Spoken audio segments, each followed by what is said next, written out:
mwingine una uwezo wa kufanya kitu ambacho hukupaswa kukifanya, lakini sasa inategemea na mazingira yako vipi. Mimi siamini kama leo wewe unaweza ukaniambia jambo kama hilo kwa kutokana na mazingira yaliyopo. Sio kwamba labda mimi ninakataa, hapana, lakini kuna wakati unafika kwamba inatakiwa mtu ujitambue. Kwa hiyo huwezi kukurupuka kufanya kitu ambacho kinaweza kukuletea matatizo. Kiukweli uhalisia hauko hivyo.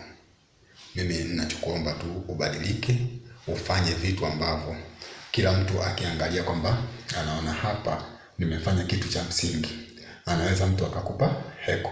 Lakini sasa wewe unakuta unafanya vitu vya ovyo, umeona? Kwa hiyo mtu hawezi kukaa kukutazama wewe kama yani kama ni sehemu ya mfano wa jamii. Hicho kitu kitakuwa hakuna. Nadhani utakuwa umeelewa vizuri.